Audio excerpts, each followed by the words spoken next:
எல்லா தமிழ் மக்களுக்கும் என்னுடைய வணக்கம். இன்றைக்கி நம்ம ரொம்ப ஸ்பெஷலாக இருக்கிற டேஸ்டியாக இருக்கிற ஒரு வெல்கம் ட்ரிங்கோட ரெசிபி தான் பார்க்க போகிறது. வெல்கம் ட்ரிங்க்னா நம்ம இப்போ ஃபங்க்ஷனுக்கெல்லாம் செல்லும்போது நமக்கு முதல்ல குடிக்கிறதுக்கு கொடுக்குற ஒரு ட்ரிங்க். ஒரு கண்ணூர் ஸ்பெஷல் ட்ரிங்காக இருக்குது. இது எப்படி செய்யலான்னு பார்த்துட்டு வரலாம். 6 பேருக்கு குடிக்கிறதுக்கான அளவுக்கு தான் இன்றைக்கி நம்ம செய்யறது. அதுக்காக கட்டியாக இருக்கிற பால் 1/2 லிட்டர் அளவுக்கு எடுத்துருக்கு. அது கூடவே அதே அளவுக்கு தண்ணி ஊற்றிக்கோங்க. 1/2 லிட்டர் அளவுக்கு தண்ணியும் ஊற்றி இருக்கு. இனிப்புக்காக 1/2 கப் அளவுக்கு கண்டென்ஸ்டு மில்க் தான் நான் சேர்த்துருக்கேன். கண்டென்ஸ்டு மில்க் உங்கள்கிட்ட இல்லை அப்படின்னா நீங்கள் சர்க்கரை வேணாலும் சேர்த்துக்கலாம். கண்டென்ஸ்டு மில்க் சேர்க்கும்போது நல்ல ஒரு டேஸ்ட்டும் நல்ல ஒரு இனிப்பும் கிடைக்கும். கூடவே 1/4 கப் அளவுக்கு ஃப்ரெஷ் க்ரீம் நான் சேர்க்கிறேன். ஃப்ரெஷ் க்ரீமும் உங்கள்கிட்ட இல்லை அப்படின்னா ஃப்ரெஷ் க்ரீம் சேர்க்க வேண்டியதில்லை. அதுக்கு பதிலாக நீங்கள் வெனிலா ஐஸ்கிரீம் சேர்த்துக்கலாம். நீங்கள் வெனிலா ஐஸ்கிரீம் தான் சேர்க்கிறேன் அப்படின்னா அது இந்த டைமில் சேர்க்கக்கூடாது. லாஸ்ட்டு நம்ம ட்ரிங்க் மிக்ஸ் பண்ணி எடுக்கிற அந்த டைமில் தான் ஐஸ்கிரீம் சேர்க்கணும். ஃப்ரெஷ் க்ரீம் தான் யூஸ் பண்ணுறேன் அப்படின்னா இப்போ சேர்த்து மிக்ஸ் பண்ணிடலாம். இனிப்பு கொஞ்சம் கம்மியாக இருந்துச்சு, அதனால மறுபடியும் 2 டேபிள் ஸ்பூன் அளவுக்கு சர்க்கரை கூடி நான் இது சேர்த்து மிக்ஸ் பண்ணியிருக்கேன். நல்லா கலக்கி விட்டதுக்கப்புறம் நம்ம இப்போ இது கொதிக்க விடணும். அதனால தான் ஐஸ்கிரீமாக இருந்தால் இந்த டைம் சேர்க்காதீங்க அப்படின்னு சொன்னேன். கொஞ்ச நேரத்துக்குள்ளே பால் நல்லா கொதிக்க ஆரம்பிச்சிடும். இந்த டைமில் 1/4 கப் அளவுக்கு சேமியா, வறுத்த சேமியா பால் சேர்த்து வேக வைக்கிறது தான் நல்லா இருக்கும். வறுக்காத சேமியா இருந்தால் நீங்கள் லைட்டாக சூடு பண்ணி ஆற விட்டதுக்கப்புறம் சேர்த்துக்கோங்க. சேமியா இல்லை அப்படின்னா அதுக்கு பதிலாக நீங்கள் செவ்வரிசி இருக்கு இல்லைங்களா, செவ்வரிசியும் சேர்த்துக்கலாம். ஒரு 2 டேபிள் ஸ்பூன் அளவுக்கு ஊற வச்சு கொஞ்சம் வேக வச்சதுக்கப்புறம் சேர்த்துக்கோங்க. 2 to 3 நிமிஷம் நல்லா கொதிக்க விட்டுக்கோங்க. அதுக்குள்ளே சேமியா நல்லா வெந்து கிடச்சிடும்.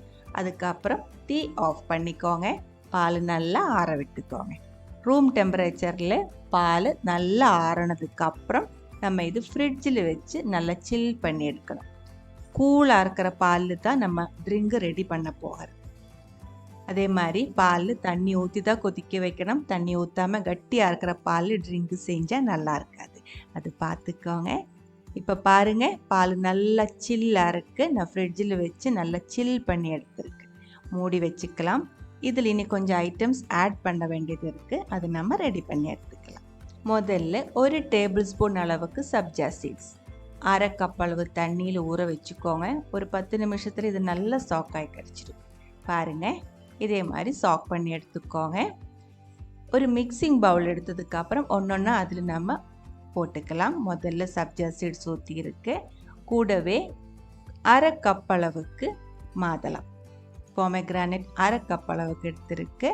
ஒரு மீடியம் சைஸ் ஆப்பிள் இதே மாதிரி சின்ன பீஸாக கட் பண்ணி எடுத்துருக்கு. அப்ராக்சிமேட் நமக்கு ஒரு 3/4 கப் அளவு கிடைக்கும். ரொம்ப சின்ன பீஸாக கட் பண்ணிக்கோங்க. கூடவே 3 டேபிள் ஸ்பூன் அளவுக்கு cashew nut இதே மாதிரி சின்ன பீஸாக கட் பண்ணி எடுத்துருக்கு. அதுக்கப்புறம் நம்ம சில் பண்ணி எடுத்து வச்சிருக்கிற கூலாக இருக்கிற பால் அதுக்குள்ளே ஊற்றிக்கோங்க. அதுக்கப்புறம் நல்லா கலக்கி விட்டுக்கோங்க. நீங்கள் ஃப்ரெஷ் க்ரீமுக்கு பதிலாக வெனிலா ஐஸ்கிரீம் தான் சேர்க்கிறேன் அப்படின்னா 2 பெரிய ஸ்கூப் ஐஸ்கிரீம் இந்த டைமில் இதில் சேர்த்து நல்லா கலக்கி எடுத்துக்கலாம். இது கூடவே உங்களுக்கு வேணால் பாதாம் சின்ன பீஸை கட் பண்ணது, டேட்ஸ் அந்த மாதிரி எல்லாம் சேர்த்துக்கலாம். ஆனால் காமனாக ஃப்ரூட்டாக எல்லாருமே எடுக்கிறது ஆப்பிள், மாதுளம், இது 2 தான். ரொம்ப டேஸ்டியாக இருக்கிற ஒரு ட்ரிங்காக இருக்குது. பிடிச்சிருந்தா கண்டிப்பாக ட்ரை பண்ணி பாருங்கள். அதுக்கப்புறம் உங்களோட கமெண்ட்ஸ் எல்லாம் சொல்லிடுங்க. இந்த சமையல் பிடிக்கிற ஃப்ரெண்ட்ஸுக்கு மறக்காமல் ஷேர் பண்ணி விட்டுக்கோங்க. நீங்கள் இது வரைக்கும் நம்ம சேனலுக்கு கொடுத்துட்ருக்கிற சப்போர்ட்டுக்கு ரொம்ப ரொம்ப நன்றி. உடனே பார்க்கலாம் இன்னொரு ரெசிபியோட. அது வரைக்கும் வணக்கம்.